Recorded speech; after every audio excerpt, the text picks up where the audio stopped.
صل على سيدنا ومولانا محمد. الحمدللہ رب العالمین والصلاة والسلام علی سید الانبیاء والمرسلین. اللہم صلی علی سیدنا ومولانا محمد وعلی آلہ واصحابہ وبارک وسلم وصلی علیہ. دنیا کے تمام دیکھنے والوں کو، تمام چاہنے والوں کو، تمام پیار کرنے والوں کو، اور جہاں جہاں تک اس وقت میری آواز کو سنا اور مجھے دیکھا جا رہا ہے، جنید اقبال کی جانب سے انتہائی محبت کے ساتھ السلام علیکم.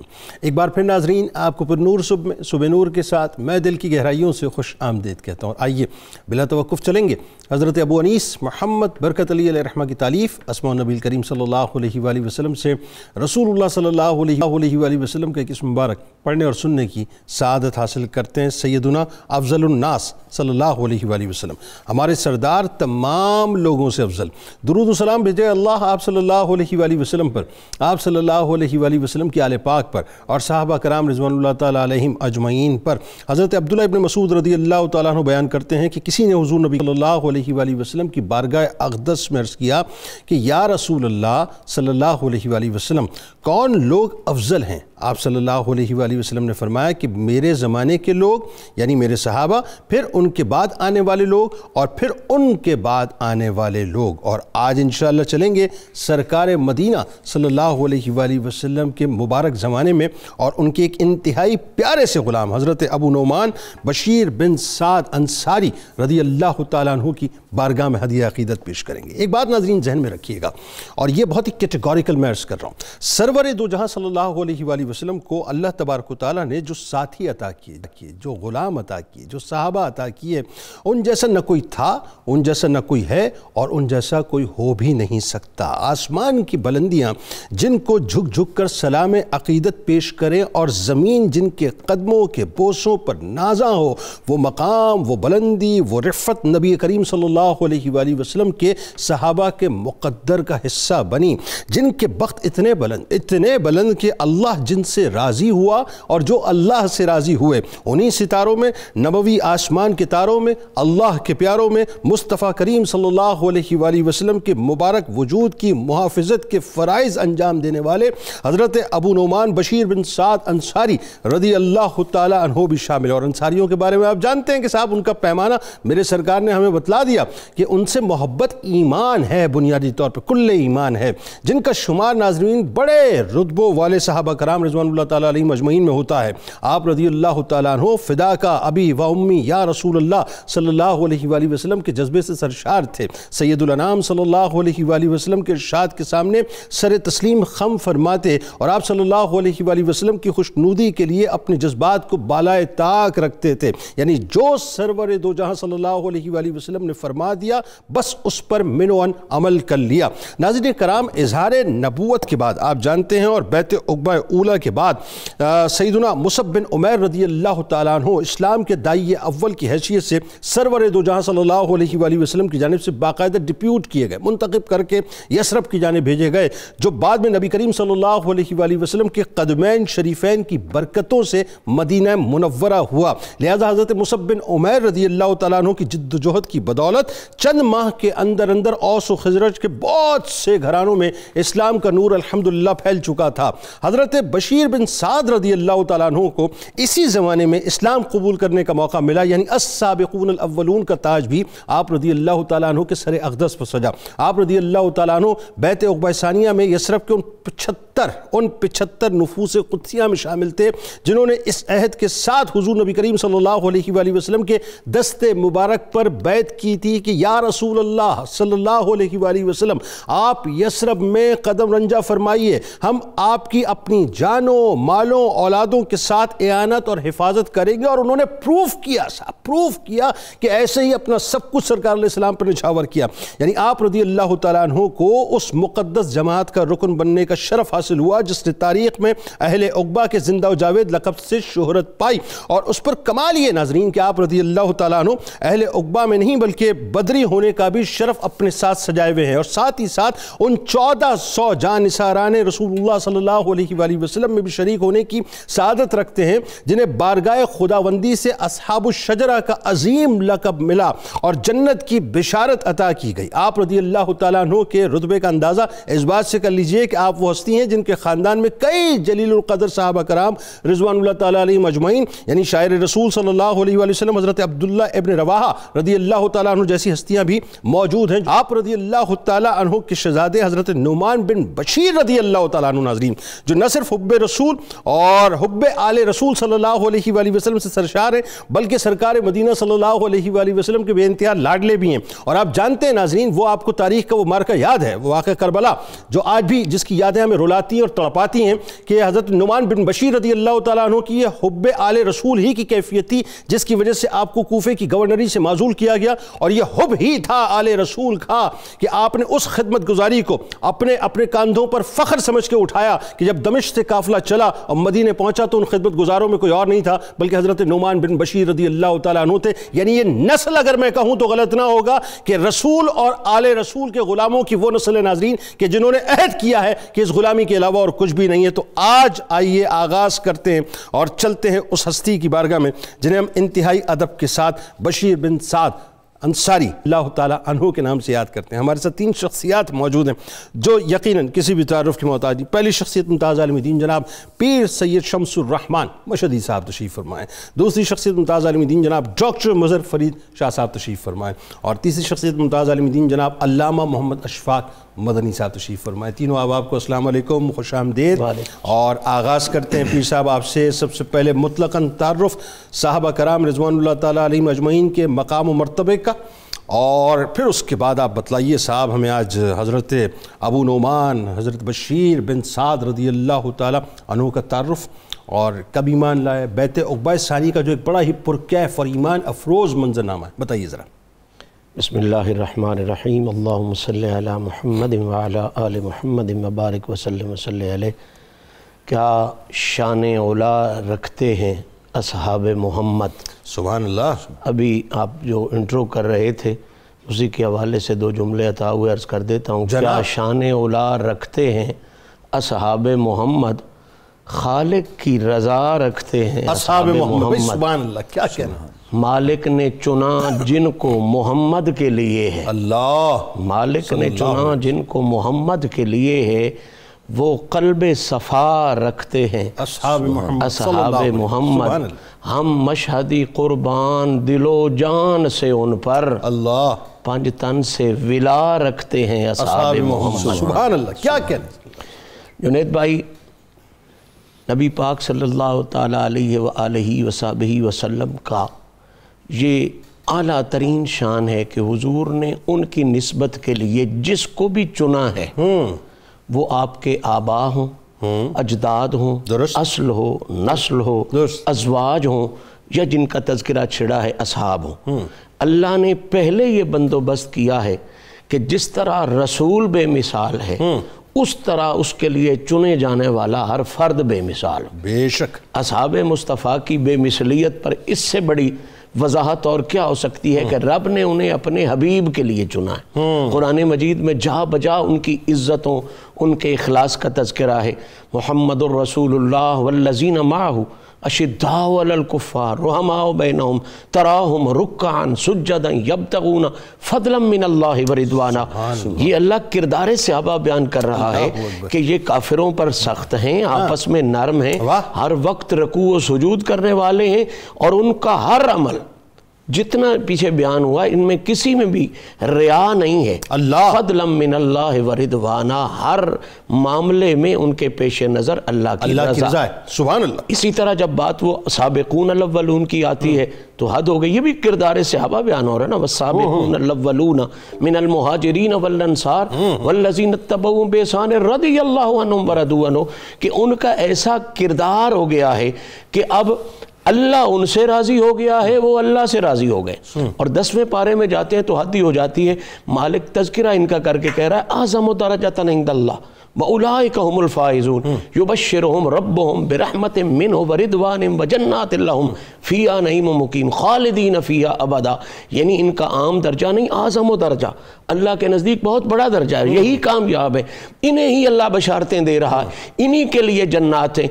اور پھر حد ہو گئی اس آیہ مبارکہ میں جہاں رب نے کہہ دیا نَمْتَحَنَ اللَّهُ قُلُوبَهُمْ لِلتَّقْوَىٰ، یہ اتنے سترے ہیں کہ اللہ نے ان کے دل ہی تقوی کے لیے چن لیے ہیں۔ اور خاص طور پر چونکہ انصاری صحابی کا ذکر ہے، اس آیت میں تو 5ویں آیت بھی ہو جائے گی اور حسن بھی کمال پر پہنچ جائے گا، وَالَّذِينَ تَبَوَّءُ الدَّارَ وَالْإِيمَانَ والی جو آیہ ہے، اس میں کہا گیا کہ وَمَن يُوقَ شُحَّ نَفْسِهِ فَأُولَٰئِكَ هُمُ الْمُفْلِحُونَ، وَيُؤْثِرُونَ عَلَىٰ أَنفُسِهِمْ کہ وہ اتنے خلوص والے ہیں کہ انہیں جتنی بھی ضرورت ہوتی ہے وہ اپنے نفس کی طرف نہیں جاتے، اللہ کی رضا کے لیے دوسروں کو ترجیح دیا کرتے۔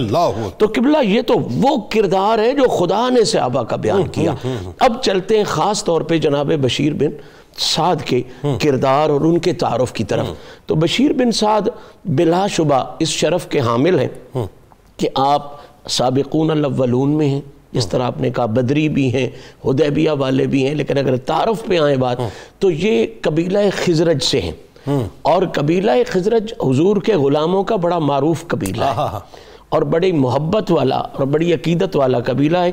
اور آپ کے اسلام قبول کرنے کا اتفاق ہے سیرت نگاروں کا کہ یہ بیعت عقبہ ثانیہ کے وقت آپ نے اسلام قبول کیا ہے، یعنی جناب مصعب بن عمیر جب حضور کی طرف سے گئے ہیں تو 70 بندوں کا جو قافلہ پہنچا ہے، اور جس نے جا کے حضور کی خدمت میں یہ عرض کیا ہے کہ حضور اب ہم اس لیول پر ہیں، ہمارے پاس یہ پاور ہے کہ ہم اپنے تن سے بھی آپ کی حفاظت کریں گے، اپنے من سے بھی آپ کی حفاظت کریں گے، تو یہ اس میں اسلام قبول لائے۔ تو اس حوالے سے کچھ لوگوں کو غلط فہمی ہوتی ہے کہ سابقون الاولون صرف مکے والے ہیں، تو یہ غلط فہمی دور کر دیں، قرآن کی آیت سے یہ سابقون الاولون اللہ نے صرف من المہاجرین نہیں کہا، والانصار بھی کہا ہے، تو مہاجرین بھی سابقون الاولون میں، اور جو انصار میں سے پہلے ہیں وہ بھی سابقون الاولون میں سے ہیں۔ تو یہ جو ہیں حضرت بشیر بن سعد یہ مہاجرین میں سے سابقون الاولون میں سے ہیں۔ تو خزرج ان کا قبیلہ ہے، قبیلے کا تعارف میں نے کرا دیا، انصاریوں میں سے سابقون الاولون میں سے ہیں، قبیلہ خزرج سے ہیں، اور ان پہلے افراد میں سے ہیں جو حضور کو سن کر حضور پہ صدقے ہوئے۔ اللہ اکبر! مکے والوں کو تو یہ اعزاز تھا کہ وہ حضور کو دیکھ کے صدقے ہوئے ہیں، یہ مدینے والے انصاریوں کو ایک خاص مقام یہ حاصل ہے کہ انہوں نے دیکھا بھی نہیں، پھر بھی سرکار پہ فدا۔ اچھا پھر آپ دیکھیں رشتہ داریاں کتنی کمال ہے کہ حضرت عبداللہ ابن رواحہ رضی اللہ تعالیٰ عنہ شاعر رسول صلی اللہ علیہ وآلہ وسلم جو ہیں بیسیکلی آپ ان کے بہنوئی تھے۔ ہاں یہ حضرت ان کے بہنوئی تھے، یہ بن رواحہ کے بہنوئی تھے، گھر میں جناب رواحہ کی بیٹی تھی۔ اور ان کے تعارف کے حوالے سے میں یہ بات بھی آپ کی خدمت میں عرض کر دینا چاہتا ہوں کہ بشیر بن سعد شروع سے ہی اس حوالے سے مشہور تھے کہ یہ صرف اور صرف میدان جنگ میں لڑنے والے بندے نہیں، بلکہ ان کی دانائی بھی پورے قبیلے میں مشہور تھی۔ آگے چل کے ہم اس دانائی کے حوالے سے یقیناً بات کریں گے۔ بالکل ٹھیک، سلسلے کو آگے جوڑتے ہیں، اور ذرا یہ بتائیے ڈاکٹر صاحب، ایک مسئلہ ایسا اور رہتی دنیا تک آپ دیکھیے وہ مسئلہ آپ کے ذریعے سے اور آپ کے بیٹے کے ذریعے سے جو ہے وہ اللہ تبارک و تعالیٰ نے ہم تک پہنچا دیا سرکار علیہ السلام کی زبان مبارک سے، یعنی اپنے بیٹے کو حضرت نعمان بن بشیر کو جب حضرت بشیر بن سعد رضی اللہ تعالیٰ عنہ یعنی جائیداد ظاہر دینا چاہتے ہیں ورثہ وغیرہ، تو محبوب خدا کی بارگاہ میں لے کے جاتے ہیں۔ اچھا سرکار علیہ السلام ظاہر اس وقت جو سوال جواب کرتے ہیں، پھر وہ جو تمام اولادوں کے حوالے سے جو ان کے حق کے حوالے سے توازن کی بات فرماتے ہیں، قرآن اور حدیث باقاعدہ پھر جو ہے نہ صرف عینی شاہد بنی بلکہ رہتی دنیا تک ایک کنڈکٹ بنا دیا کہ اولادوں کے درمیان اس انداز سے توازن ہونا چاہیے۔ ایک واقعہ ہے، لیکن آپ یہ دیکھیے اب جتنی بھی اولادیں آئیں گی وہ سب کی سب اسی کنڈکٹ کو جو ہے فالو کریں گی۔ بتائیے ذرا۔ بسم اللہ الرحمن الرحیم۔ حضرت نعمان بن بشیر بن سعد رضی اللہ تعالی عنہ آپ بڑے چہیتے تھے، والدہ کے چہیتے، والد کے چہیتے۔ ان کی اماں عمرہ بنت رواحہ انہوں نے ایک دن اپنے شوہر نامدار سے تقاضا کیا کہ یہ بچہ مجھے بہت اچھا لگتا ہے، الجامع صحیح المسلم کی روایت ہے، آپ انہیں یہ غلام ان کے نام کریں۔ دوسری روایت کے مطابق ہے کہ باغ تھا کہ آپ باغ ان کے نام کریں. ٹھیک ہے. لیکن ساتھ بات یہ ہے کہ آپ گواہ بھی حضور علیہ الصلوۃ والتسلیم کو بنائیں گے. آپ اپنے بیٹے کو نعمان بن بشیر کو لے کر حضور کی بارگاہ میں حاضر ہوئے. بالکل ٹھیک ہے. کائنات کے آقا نے پوچھا مجھے یہ بتائیں آپ کی اولاد اور بھی ہیں؟ جی حضور اور بھی ہیں. پھر فرمایا کہ آپ نے ہر ایک بیٹے کو یہ آپ نے ایک ایک غلام یا جیسے باقی آپ نے انہیں بھی تفویض کیا؟ عرض کی جی نہیں انہیں تو نہیں کیا. اس موقع پر حضور علیہ الصلوۃ والتسلیم نے ارشاد فرمایا کہ دیکھو اس معاملہ میں پھر مجھے گواہ نہ بناؤ. یہ بنیادی بات ہے. آپ نے گواہ بننے سے ہی انکار فرما دیا. یہ گواہ بننے سے انکار کیا کہ آپ مجھے اس معاملے میں گواہ نہ بنائیں, میرے علاوہ کسی اور کو گواہ بنا لیں. اب یہ وہ بنیادی بات ہے کہ یہاں پر اولاد کے درمیان مساوات. اب یہاں پر اس کے مختلف پہلو ہیں. اس کے بعد کیا ہو, پہلے اس بات کو مکمل کیجیے. اب یہاں پر جب انہوں نے کہا کہ میں اولاد کو, اب دیکھیں آپ کے بھی اللہ رب العزت کی بارگاہ میں حضور علیہ الصلوۃ والتسلیم کے ساتھ پیار کیسا. دل میں یہ بات ہے کہ میں اسے واقعتاً مالک بنا دوں. ٹھیک ہے. اس کی اماں نے بھی کہا ہے. مگر جیسے زبان فیض ترجمان کائنات کے آقا نے جو ارشاد فرما دیا بس وہ لوہے پہ لکیر ہو گئی. ٹھیک. وہ تو مٹ سکتی ہے مگر حضرت بشیر بن سعد رضی اللہ تعالیٰ عنہ کے سے یہ بات مٹ نہیں سکتی. آپ واپس آ گئے. آپ واپس آ گئے اور یہاں پر آپ نے اب یہاں پر جو ارادہ کر لیا ہوا تھا اس سے آپ پیچھے ہٹ گئے. ٹھیک. اب جو بات یہاں پر قابل غور ہے وہ یہ ہے کہ آپ نے فرمایا کہ میرے علاوہ کسی اور کو گواہ بنا دو. اس کے مساوات کے مختلف مقامات ہیں. کبھی یہ ہوتا ہے کہ مساوات کا پیدا کرنا یہاں پر واجب ہوتا ہے. واجب اس وقت ہو جاتا ہے کہ جس وقت کوئی باپ کوئی ماں یہ چاہ رہی ہو کہ میں نے اسے دوسرے بیٹے کو یا بیٹی کو نقصان پہنچانا ہے. اس وقت اسلام کہتا ہے کہ نہیں چونکہ یہاں پر نیت بری ہو چکی ہے لہٰذا یہاں پر یہ اس وقت واجب ہے کہ مساوات کی جائے. اور دوسرے عام حالات میں یہ ہوتا ہے کہ یہ مستحب عمل ہے. بالکل ٹھیک کہ یہاں پر ایسا کیا جائے. اس سے باپ کو پیش نظر رکھتے ہوئے یہاں پر تفاوت کیا بھی جا سکتا ہے. حضور سیدنا ابوبکر صدیق رضی اللہ تعالی عنہ آپ نے اپنی صاحبزادی سیدہ عائشہ صدیقہ رضی اللہ تعالی عنہ آپ کو جب مال کو تقسیم کرنا چاہا اپنی ہین حیات تھی تو آپ نے اس وقت انہیں سودا زیادہ دیا. ٹھیک. زیادہ دیا. اب یہ زیادہ دیا تقریباً 100 من یہاں پر غلہ بن جاتا ہے. 20 وسق اور ایک وسق تقریباً 5 من کا ہوتا ہے. 100 من غلہ زائد دیا. ٹھیک. اب یہاں پر تفاوت ہو گیا.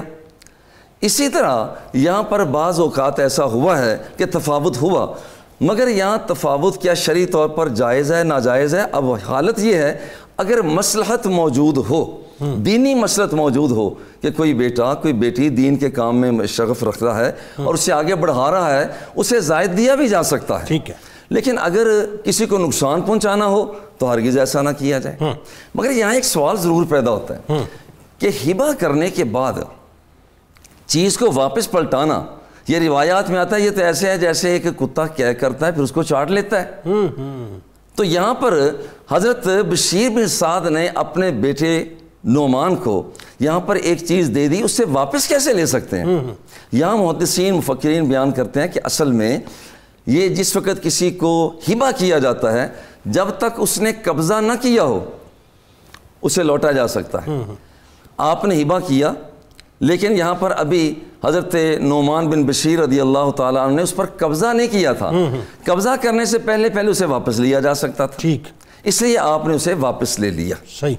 اور جو بات بطور خاص آج کل جو مسئلہ چل رہا ہے اس وقت وہ یہ ہے کہ آج کل لوگ اپنی زندگی میں ہی کئی مسائل آتے ہیں. جی ہم اپنے اولاد کو وارث بنانا چاہتے ہیں. یہ بڑا مسئلہ. ٹھیک ہے. یہ وارث بنانا چاہتے ہیں جیسے جیسے شریعت ہمیں کہتی ہے وہ اس کا ہم وارث بنائیں گے. حالانکہ اپنے ہین حیات کسی کو وارث نہیں بنایا جا سکتا. اچھا.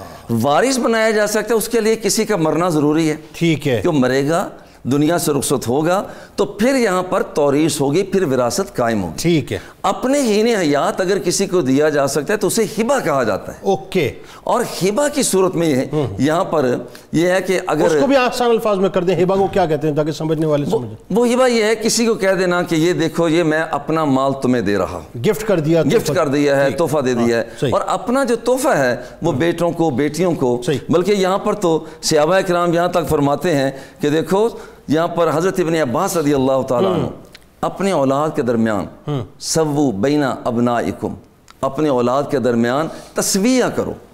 اور تسویہ جو ہے یہ اسلام کا حسن ہے، اور اس کے اندر حضور علیہ الصلوۃ والتسلیم نے جو ایک اور روایت میں اسی جگہ پر ارشاد فرمایا کہ بتاؤ کیا تم اگر تمہارے اور بھی اولاد ہیں تو کیا تم چاہتے ہو کہ وہ حسن سلوک تیرے ساتھ ایسا ہی کریں جیسے یہ کر رہے ہیں؟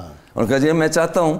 فرمایا جب آپ ان کے حسن اخلاق اخلاص کے وہاں پر چاہتے ہیں تو بالکل اسی طرح سے ہی یہاں پر وہ بھی تقاضا کرتے ہیں کہ ہمارے ساتھ بھی توازن ہو۔ اور یہی وہ بات ہے جس کے بارے میں سمجھنا چاہ رہا تھا، اور میرا خیال ہے سننے والے سمجھنا چاہ رہے ہوں گے کہ ایک تو یہ کہ شریعت کا یہ قانون ہے کہ آپ نے عدل کرنا ہے ہر صورت میں، دوسرا یہ کہ جب آپ عدل کرتے ہیں تو یہ فطرت کا تقاضا ہے کہ پھر وہ اولادیں بھی آپ کے ساتھ جو ہیں اسی طرح سے احسان کریں گی۔ اچھا، اس سلسلے کو یہاں اس طرح سے ذرا اور ترتیب دے لیتے ہیں کہ حضرت بشیر بن سعد رضی اللہ تعالیٰ عنہ کو جہاں اللہ تبارک و تعالیٰ نے بے انتہا مقامات عطا کیے، وہاں آپ دیکھیے کہ ایک خاص واقعہ، اور وہ واقعہ ظاہر ہے جب میں پڑھ رہا تھا تو مجھے تو سچی بات ہے میرے قلب کی کیفیت کچھ اور تھی، کیونکہ صلح حدیبیہ ہو رہی ہے، ظاہر ہے اصحاب الشجرہ میں جو ہے آپ کا نام بھی ہے، اور اگلے سال عمرے کی بات آ رہی ہے، اور عمرے پہ جو ہے پھر ظاہر ہے جایا بھی جا رہا ہے، اور ہتھیار وغیرہ جو ہے مکے میں لے کے داخل نہیں ہو سکتے۔ اب اس پورے منظر نامے کے اندر وہ جو 100 افراد کا ایک باقاعدہ دستہ سرکار مدینہ صلی اللہ علیہ وآلہ وسلم نے ترتیب دیا تھا، اس کو لیڈ آپ کر رہے تھے۔ اب آپ کمال دیکھیے کہ مکہ شریف میں سرکار علیہ السلام اپنے غلاموں کے ساتھ عمرہ فرما رہے ہیں، اور آپ حفاظت کے لیے 100 افراد کے ساتھ موجود ہیں اور عمرے پہ نہیں جا رہے۔ یہ جو پورا منظر نامہ ہے یہ عشق کی کون سی منزل ہے، ذرا بتائیے۔ بسم اللہ الرحمن الرحیم۔ دراصل عشق جہاں تربیت پاتا ہے وہ صحابہ کی بارگاہیں ہیں، اللہ جہاں عشق نے بھی تربیت پائی ہے، اور معاشر تک جہاں عشاق اصول سیکھیں گے اور اپنے کردار کو منور کریں گے وہ نبی پاک کے تربیت یافتہ صحابہ کرام ہیں۔ اس خوبصورت عشق کے منظر کو پیش کرنے سے پہلے اس کا پس منظر پیش کرنا بہت ضروری ہے۔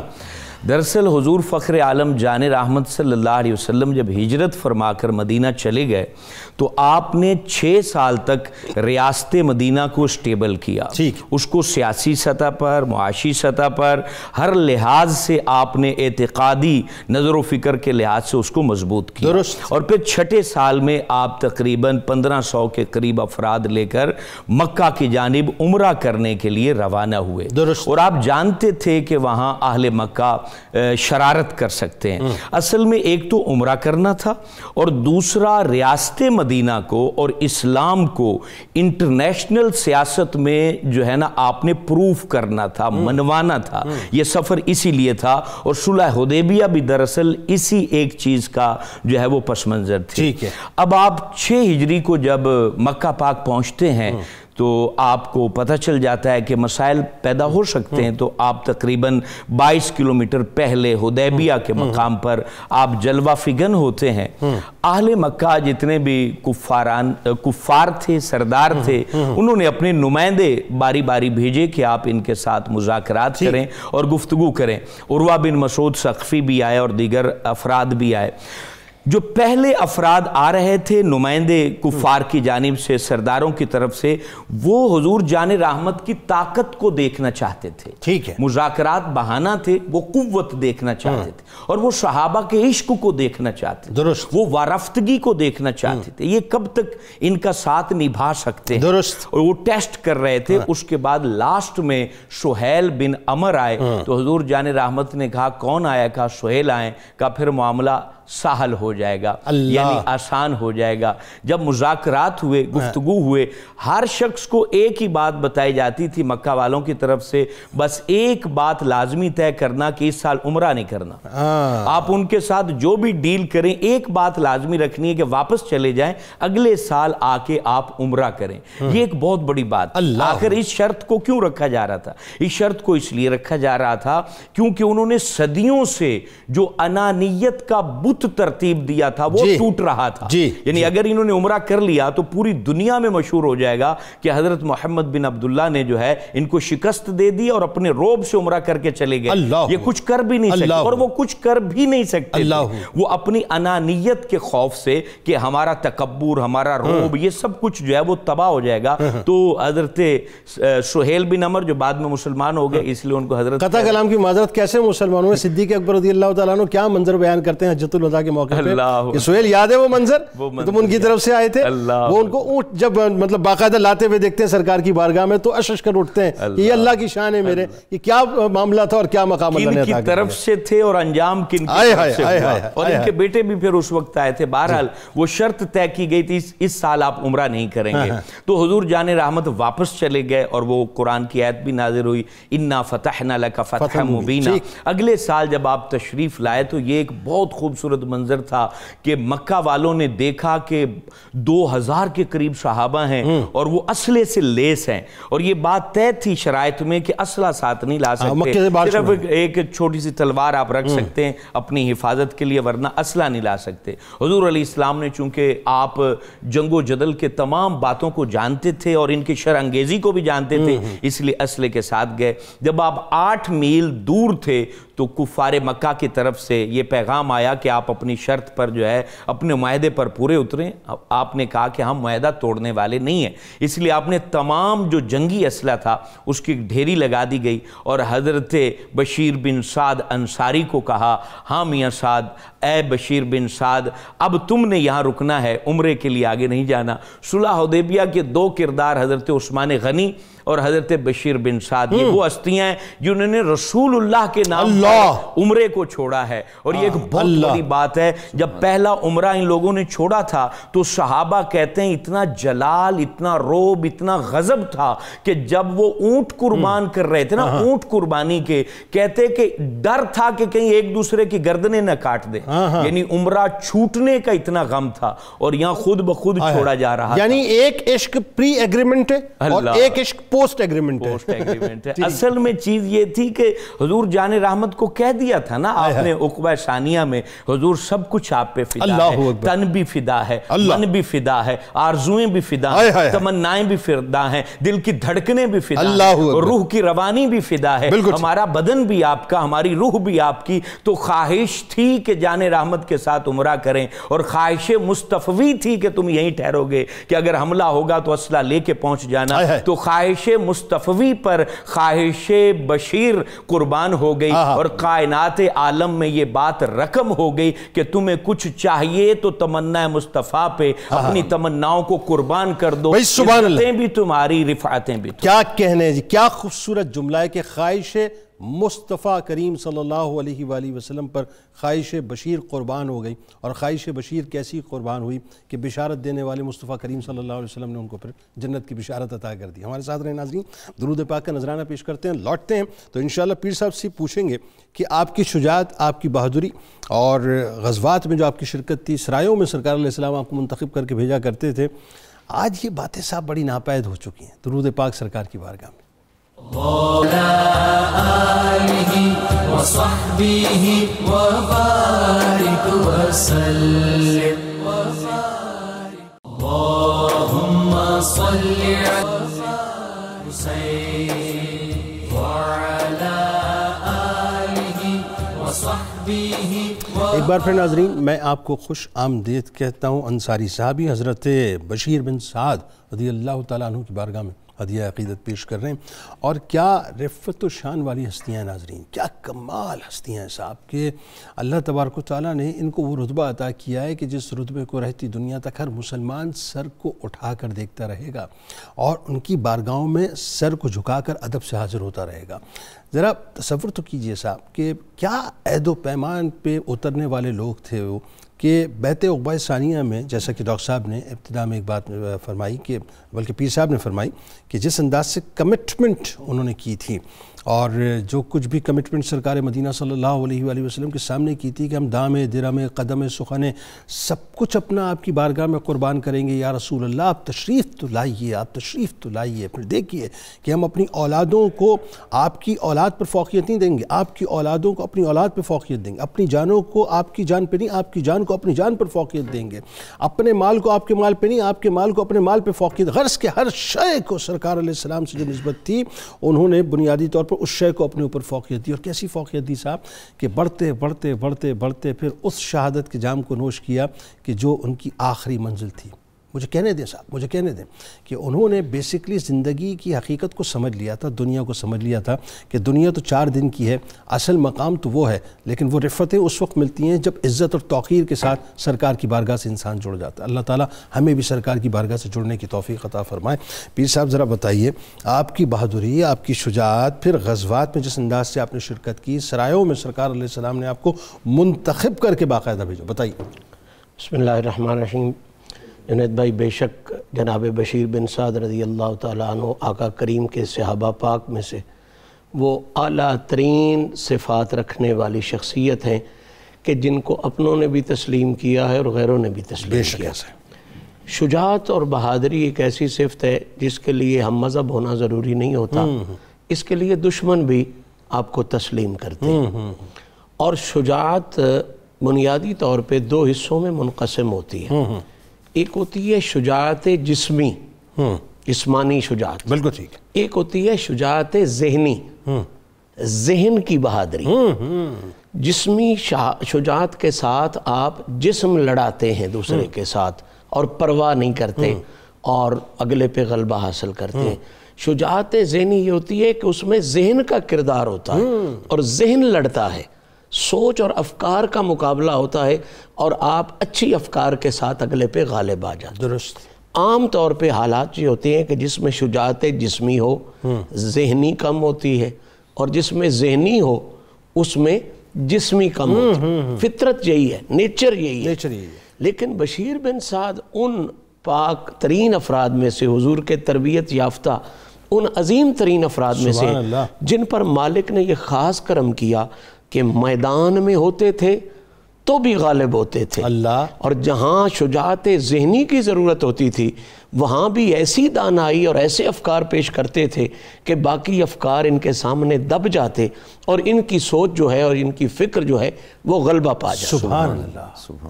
شجاعت جسمی کے حوالے سے تو یہ بات سامعین اور ناظرین ذہن نشین فرما لیں کہ جس طرح انہوں نے وعدہ کیا تھا بیعت عقبہ میں کہ حضور سب سے قیمتی چیز جان ہی ہوتی ہے، مال اولاد، تو ہم سب کچھ آپ پر قربان کریں گے۔ تو قربان کرنے کا بہترین منظر یہ تھا کہ کوئی غزوہ ایسا نہیں، بدر سے لے کے تبوک تک، بدریت کا تاج بھی آپ کے سر اقدس میں بدر سے لے کے تبوک تک کوئی ایک غزوہ بھی ایسا نہیں، یعنی غزوہ اسے کہتے ہیں جس میں حضور خود جنگ پر تشریف لے جائیں، جس میں بشیر بن سعد نے یہ کر کے نہیں دکھایا کہ یا رسول اللہ میرے سب کچھ آپ پر قربان ہے، میری جان بھی آپ پر فدا کا بھی، کسی ایک غزوے میں بھی پیچھے نہیں رہے۔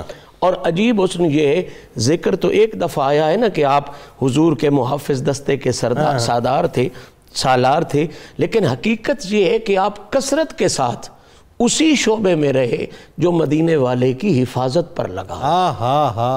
اور یہ بڑے خاص لوگ ہوتے تھے جنہیں دورہ کام کرنا ہوتا تھا کہ ادھر دشمن سے مقابلہ کرنا ہوتا تھا، ادھر آقا کے ادب کا خیال بھی رکھنا ہوتا۔ مولا کائنات جناب علی المرتضیٰ فرماتے ہیں کہ جنگ کا سب سے مشکل مرحلہ وہ ہوتا تھا کہ جب حضور کی حفاظت پہ ڈیوٹی لگتی تھی، اس لیے کہ وہاں دوہری جنگ لڑنی پڑتی تھی۔ یعنی اگر میں جملہ ادا کر دوں ادب جی ضرور، کہ وہ اپنا جن کی رحمت پوری کائنات کو کارڈن آف کی ہوئی ہے، آپ بنیادی طور پہ ان کو کارڈن آف کرنے کی جو ذمہ داری۔ کارڈن آف کا لفظ آپ کا خوبصورت ہے، لیکن میں یہ نہیں کہنا چاہتا، میں یہ چاہوں گا کہ ان کی غلامی اور ان کی خدمت میں لگے رہیں گے۔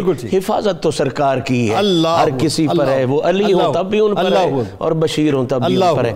تو اب قبلہ بات یہ ہے کہ یہ شجاعت جسمانی کی بات ہو رہی ہے ان کی، ہر غزوے میں دوہری جنگ لڑی ہے ان لوگوں نے، جناب علی پاک نے اور بشیر بن سعد نے، کہ حضور کی حفاظت بھی کرتے تھے اور لڑائی بھی لڑتے تھے۔ پھر آ جاتے ہیں سریات کی طرف، تو جن صحابہ کے سرایا مشہور ترین ہے، ان میں سے ایک ہستی ہیں جناب بشیر، اللہ حتیٰ کہ ایک سریہ تو ان کے نام پر مشہور، باقی قبیلوں کے نام پہ سرائے ہیں سریے، لیکن ایک ان کے نام پر ہے۔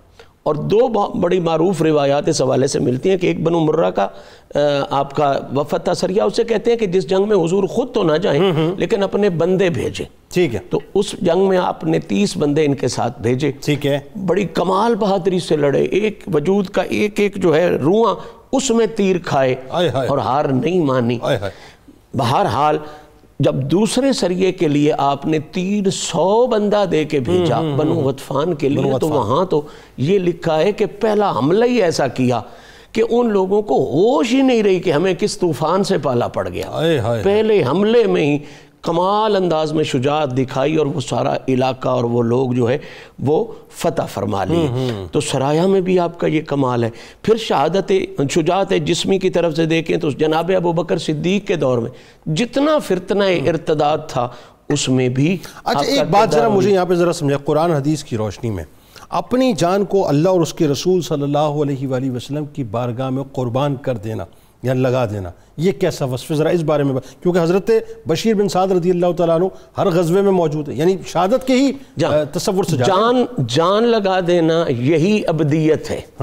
صحیح معنوں میں خدا کا بندہ وہی ہے نا جی جس کی ہر چیز خدا کے لیے ہو۔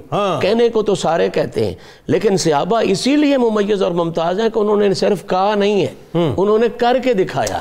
اور بشیر بن سعد نے اپنی جان رسول اللہ کی رضا کے لیے، اللہ کی رضا کے لیے قربان کر کے بتایا کہ خدا کا بندہ خاص ہوتا ہی وہ ہے جو اپنا کچھ نہیں سمجھتا، ہر چیز خدا کی بارگاہ میں۔ جہاد کا تصور کہ کوئی شے تمہیں اللہ اس کے رسول کے راستے میں جہاد سے نہ روک سکے۔ بڑا خوبصورت جملہ پچھلے دنوں میں ہم کسی صحابی کے حوالے سے کر رہے تھے کہ وہ زرہ اتار کے جاتے تھے، تو کسی نے ان سے پوچھا کہ حضرت زید بن خطاب رضی اللہ تعالیٰ عنہ، تو ان سے پوچھا گیا کہ جناب زرہ کیوں اتار کے جاتے ہیں؟ تو انہوں نے کہا بھئی جان وہ بچاتا ہے جو جان کو اپنا سمجھتا ہے، میں نے جان کو اپنا نہیں سمجھا، میں نے تو محمد اور اللہ کے آگے جان بیچ دی، تو بکی ہوئی جان ہے تو انہی کے نام پہ۔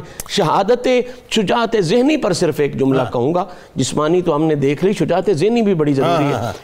جس موقع پر بھی آپ نے کوئی رائے دی ہے وہ موقع پہلی خلیفہ راشد کے انتخاب کا ہو یا اس کے بعد اس انتخاب میں تقویت کا ہو، وہ رائے سارے صحابہ نے بھی تسلیم کی، بالکل ایسا مہاجرین نے، خود خلیفہ راشد جناب ابوبکر صدیق نے تسلیم کر کے بتایا ہے کہ یہ صرف شجاعت جسمی والا بندہ نہیں، یہ شجاعت ذہنی سے بھی مالا۔ سبحان اللہ۔ ڈاکٹر صاحب ایک معاملہ آیا سرکار مدینہ صلی اللہ علیہ وآلہ وسلم کی ظاہری حیات طیبہ میں، جس شجاعت کا، جس بہادری کا آپ نے ثبوت دیا، اور دیکھیے کہ کیا شرف ہے صاحب، میرے سرکار کیا ایک لمحہ کسی کو نصیب ہو جائے صحبت کا، وہ تو دنیا میں کیا کائنات میں ممتاز ہے، کجا اس کے کہ سرکار علیہ السلام کے مبارک لمحات مستقل آپ کو میسر آتے رہے، چاہے وہ خلوت میں سرکار علیہ السلام تشریف فرمائے تو ان کی باتیں سننے کا موقع مل رہا ہے، جلوت میں موجود ہیں تو دیدار کا موقع مل رہا ہے، میدان جہاد میں موجود ہیں تو سرکار پر نچھاور ہونے کا موقع مل رہا ہے، لیکن یہ تسلسل آپ کا ٹوٹا نہیں، یہ تسلسل آپ کا قائم رہا۔ اور جو وہی بات ہے شجاعت ذہنی والی بات، میں وہیں سے کنیکٹ کر رہا ہوں جو پیر صاحب نے فرمائی، یہ آپ کی شجاعت ذہنی نہیں تو اور کیا ہے کہ سرکار علیہ السلام کے پردے کے بعد امت پر جو انتہائی کٹھن ترین موقع آیا اور سب سے پہلا موقع خلیفہ کے چناؤ کا آیا، اس وقت جو مثبت ترین کردار سیدنا بشیر بن سعد رضی اللہ تعالیٰ عنہ نے ادا کیا ہے، تو وہ بتائیے وہ کیا تھا، پھر اس کے بعد مہمات میں جس انداز سے آپ نے شرکت کی اور پھر شہادت کا جام نوش کیا۔ ہاں، سن 11 ہجری تک اہل اسلام حضور کی زلفوں کے رخ تاباں کی اسیر، باقاعدہ طور پر آپ وہ حضور علیہ الصلوۃ والتسلیم کے ارشادات کی روشنی میں عقائد، اعمال، اخلاقیات، عقود، عقوبات، ان سب میں حضور علیہ الصلوۃ والتسلیم سے استفادہ کرتے اور بالکل استکمال کی حالت میں رہے، اور جب مکمل ہو گیا اور اب حضور علیہ الصلوۃ والتسلیم خاکدان عالم سے جب سفر آخرت کی طرف بڑھے، اب یہ انتہائی اہم مرحلہ تھا، انتہائی اہم مرحلہ تھا کہ اب یہاں پر اقتصادیات بھی ہیں، معاشیات بھی ہیں، سیاسیات بھی ہیں، اب اس کو آگے کیسے بڑھانا ہے، یہ اسی وقت پنپ سکتا تھا جس وقت کہ ایک قیادت سامنے آئے. بالکل. جب لیڈر سامنے نہ ہو، قائد سامنے نہ ہو تو لوگ تو پھر بکھرے ہوئے ہوتے ہیں. کیا اچھی بات آپ کر رہے ہیں. اور یہاں پر بالکل اسی طرح سے یہاں پر اب یہ تھا کہ اب یہاں پر کون آگے بڑھے. اب انتخاب کی جو نظر نگاہیں ہیں وہ بار بار اسی شخصیت کو تک رہی تھیں جو کبھی حضور علیہ الصلوۃ والتسلیم کے حین حیات بھی جماعت بھی کروایا کرتے، نماز پڑھایا کرتے، اور حضور علیہ جو یار غار بھی ہیں، یار مزار بھی ہیں، وہ سرکار دو سرا کے ساتھ زندگی بھر سفر میں رہے، حضر میں رہے، جلوت میں رہے، خلوت میں رہے، اور نماز بھی پڑھا رہے ہیں تو پھر بھی دیدار مصطفیٰ کے لیے خاطر وہ اپنی نگاہوں کو اٹھا کر حجرہ مصطفیٰ کی طرف بالآخر انتخاب یہی ہوا کہ کیوں نہ آپ کے دست حق پرست پر بیعت کی جائے. سب سے پہلے جو آپ کے ہاتھ پر بیعت کرنے والے انصاری ہونے کے باوجود ایک مہاجر شخصیت پر وہ دست بیعت کرنے والے وہ آپ حضرت بشیر رضی اللہ تعالی عنہ آپ ہی تھے. ٹھیک ہے. اور پھر آپ کے بعد حضرت عمر رضی اللہ تعالیٰ عنہ پڑھے، مہاجرین میں سب سے پہلے پڑھے. اس طریقے سے یہ حسین گلدستہ جو دو صورتوں میں کہ اب یہاں پر چونکہ ضرورت تھی کہ یہاں پر انصار بھی اور مہاجرین بھی وہ حضور علیہ الصلوۃ والتسلیم کے بعد کسی کا انتخاب کریں. اب یہ دونوں صورتیں اور دونوں پہلو یوں طے پاتے ہیں کہ مہاجرین کی طرف سے بھی اور انصار کی طرف سے ہی حضور سیدنا ابوبکر صدیق رضی اللہ تعالیٰ عنہ کے ہاتھ پر بیعت کا عمل شروع. یعنی اس وقت یہ بات ہے کہ اگر میں کہوں تو غلط نہ ہوگا کہ حضرت بشیر بن سعد رضی اللہ تعالیٰ عنہ نے انتہائی اہم ترین کردار ادا کیا لوگوں کی ذہن سازی کے حوالے سے. یہ کلیدی کردار تھا جو کہ سب سے پہلے مسئلہ یہ ہوتا ہے کہ پہل کون کرتا ہے، اور جو پہل کرتا ہے وہ سارے کے سارے کریڈٹ بھی اس کو ملتا بھی ہے. بالکل ٹھیک ہے. اور پھر یہ عمل کہ آپ کی بہادری شجاعت جیسے پیر صاحب نے ذکر فرمایا کہ کہیں وہ 100 آدمی موجود ہیں تو ان کے لیڈر بنے ہوئے ہیں، اسلحہ موجود ہے، ان کی حفاظت کی آسان کام ہے. حضور علیہ الصلوۃ والتسلیم کے حفاظت کرنا کبھی آگے کبھی پیچھے کبھی دائیں بائیں بڑا مشکل کام ہے. اور بالکل یہی کام کہ کائنات کے آقا کی تشریف لے جانے کے بعد حضرت ابوبکر صدیق رضی اللہ تعالیٰ عنہ کو جو سب سے پہلا وہ اقدام کرنا تھا وہ یہ تھا کہ مختلف جگہوں پر لوگوں نے سمجھا کہ شاید اب حضور نہیں رہے ہیں تو جو مرضی کرو، معاذ اللہ اللہ یعوذ باللہ. اب یہاں پر انہوں نے کسی نے کہیں دعویٰ کر لیا دعویٰ نبوت ہے، مانین زکوٰۃ کا مسئلہ اٹھ گیا، مانین زکوٰۃ کا مسئلہ ہو گیا، یہ مسئلہ ہو گیا، شام کی سرحدوں کا مسئلہ، کئی مسائل. یہ مسیلمہ کذاب کا سر اٹھانا اور پھر اپنے ساتھ حواریوں کو ملا لینا. اور یہاں پر حضرت سیدنا خالد بن ولید رضی اللہ تعالی عنہ کی معیت میں آپ ہی تھے. اچھا. حضرت بشیر رضی اللہ تعالیٰ عنہ، بشیر بن سعد رضی اللہ تعالیٰ عنہ آپ ہی تھے جو آپ قدم بقدم آپ کے ساتھ چلے. سبحان اللہ. جہاں پر آپ جاتے ہیں جی میں آپ کے ساتھ جاؤں گا، جہاں پر جاتے جی میں آپ کے ساتھ ہوں گا. اور پھر یہ ہے کہ دشمنان اسلام کو آپ نے اس طریقے سے اپنا رول پلے کیا کہ جب یہ نام آتا کہ یہاں پر بشیر بن سعد آ رہے ہیں تو اس وقت وہ لرزہ براندام ہو جاتے ہیں. اور پھر صرف یہ نہیں کہ صرف آپ نے ان افراد کو اشخاص کا آپ نے محاسبہ کیا بلکہ ایران کی حکومت وہاں پر جو کہ مسلمانوں کے سراپا خلاف تھی اس وقت حضرت خالد بن ولید رضی اللہ تعالی عنہ جس وقت افرادی قوت سے نمٹنے کے بعد ایک حکومت کے سامنے آئے ہیں تو اس وقت بھی آپ ان کے ساتھ تھے. پرشین امپائر کا جو مطلب ڈاؤن فال تھا یہ بنیادی طور پر اور وہ کردار آپ نے ادا کیا، وہاں سے شروع ہوا. ٹھیک ہے. اور یہ آپ نے کردار ادا کیا. اگر آپ کا یہ کردار ادا کرنا جنگ کے اندر امن میں بھی اور جنگ کے اندر بھی یہی ہے وہ ذہنی استعداد جسے کہا جاتا ہے نفسیاتی قوت. وہاں پر نفسیاتی قوت میں ہونا، یہ نفسیاتی قوت آپ کی زبردست تھی کہ آپ نے اہل اسلام کو بھی جمع کیا اور دشمن کی صفوں میں آگے بڑھ کر شہادت پہ دو جملے اور پھر یہ 12 شہادت پہ 2 جملے. ہاں جی یہ سن 12 ہجری جب آپ عین التمرہ مقام پر آپ لڑائی کرنے کے بعد تشریف لا رہے ہیں یہ وہ مقام تھا کہ جہاں پر آپ اللہ جل جلالہ کی بارگاہ میں وہ شخص جس نے ساری زندگی وہ ادائے مصطفیٰ کو اختیار کرتے ہوئے آج وہ اللہ کی بارگاہ میں پہنچ گئے. اللہ اکبر. فائنلی اب ذرا یہ بتائیے کہ یہ تو حضرت بشیر بن سعد انصاری رضی اللہ تعالیٰ عنہ کا تذکرہ ہے پاک، اور ظاہر ہے ان نفوس قدسیہ کا تذکرہ پاک نہ کبھی ختم ہوا ہے نہ کبھی ختم ہوگا، لیکن وہی بات ہے کہ اللہ تبارک و تعالیٰ نے آپ کو اولاد بھی ایسی عطا کی صاحب کہ جہاں حب رسول صلی اللہ علیہ وآلہ وسلم یا حب اہل بیت سے آپ کی ہستی سرشار تھی، یہی کیفیت منو ان آپ کے صاحبزادے حضرت نعمان بن بشیر رضی اللہ تعالیٰ عنہ کو اللہ تبارک و تعالیٰ نے اور یہ سعادت عطا کی۔ اب دیکھیے کہ آپ نے کوفے کی گورنری کو ٹھوکر مار کر نہیں کروں گا صاحب، میں آل رسول کے خلاف نہیں جاؤں گا، ابن زیاد نے ٹیک اپ کیا لیکن آپ نے اس کو ملال نہیں کیا، اور وہی صورت وہ جو سعادت ملی کہ دمشق سے لے کے مدینے تک۔ تو آپ کے صاحبزادے کا مقام و مرتبہ ہم کیا بیان کریں گے صاحب، بس حصہ ڈالیے۔ بسم اللہ الرحمن الرحیم۔ یہ بات ہر شخص کو جان لینی چاہیے کہ کائنات عالم میں اللہ کی سب سے بڑی جو دولت ہے اور نعمت ہے وہ سعادت مندی ہے۔ سعادت مندی بندہ حاصل کرتا ہے اسی صورت میں جب وہ اپنے نبی کا وفا شعار بن، بے شک حضور جان رحمت علیہ السلام سے جس نے وفا کی ہے اللہ نے اسے سعادت مند بنا دیا۔ سبحان اللہ۔ حضرت بشیر بن سعد وہ عظیم الشان ہستی ہیں کہ جن کو اللہ نے بیٹا نعمان بن بشیر ایسے عطا کیے کہ مدینہ میں مشہور کر دیا تھا اہل یہود نے کہ ہم نے انصاریوں پہ جادو کر دیا، اب ان کے ہاں اولاد نہیں ہوگی۔ یعنی ہجرت کا پہلا سال کسی انصاری گھر میں بیٹا نہیں ہوا تھا، کہا کہ ہم نے ان پہ جادو کر دیا۔ 2 ہجری کو حضرت نعمان بن بشیر انصاریوں کے گھروں میں سے حضرت بشیر بن سعد وہ سعادت مند سعد جو ہے نا وہ صحابی ہیں جن کے گھر میں ان کی ولادت ہوئی، قدرت نے جواب کی صورت میں اللہ اکبر یہ جواب۔ اور پھر مہاجرین کے گھر میں حضرت عبداللہ ابن زبیر 6 ماہ بعد ان کی ولادت ہوئی۔ تو یہ 2 ہجری میں ہی اللہ تعالیٰ نے جواب دے دیا ان 2 شہزادوں کی صورت میں۔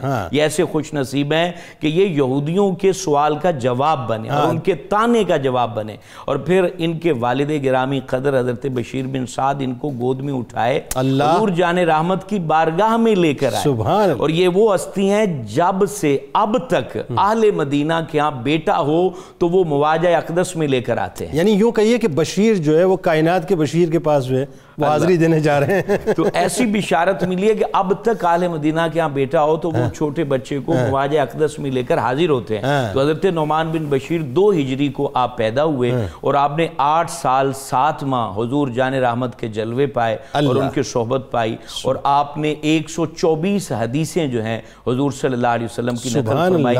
بالخصوص جو شب قدر میں ہم عبادات کرتے ہیں اس کی دلیل بھی حضرت نعمان بن بشیر ہیں۔ آپ فرماتے ہیں کہ شب قدر میں، قدر کی راتوں میں، تاک راتوں میں میں نے رسول اللہ صلی اللہ علیہ وسلم کو اپنے بچپنے میں رات کو کثرت سے عبادت کرتے دیکھا، اور آپ دعویٰ کیا کرتے تھے کہ رسول اللہ صلی اللہ علیہ وسلم کی رات کی عبادت کا اگر انداز اور کیف پوچھنا ہے تو وہ نعمان مجھ سے پوچھو میں بتاتا ہوں۔ اور پھر حضور صلی اللہ علیہ وسلم بڑا لاڈ کیا کرتے تھے، بہت پیار فرماتے تھے، جب بھی حضور صلی اللہ علیہ وسلم کی بارگاہ میں حاضر ہوتے کوئی نہ کوئی تحفہ دے دیتے۔ ایک دفعہ طائف سے لائے گئے جو انگور تھے حضور علیہ السلام نے 2 خوشے جو ہیں وہ حضرت نعمان کو عطا فرمائے اور کہا بیٹا ایک کھا لینا اور ایک اپنی امی کو دے دینا، کیونکہ ان کا ننیال بڑا قسمت والا ہے، حضور کی تعریف کرنے والے ہیں، عبداللہ ابن رواحہ اور ان کی بہن ان کی والدہ گرامی قدر ہیں۔ اور پھر یہ انگور لے کر گئے تو کہتے ہیں راستے میں مجھے بھوک لگی تو میں دوسرا بھی کھا گیا۔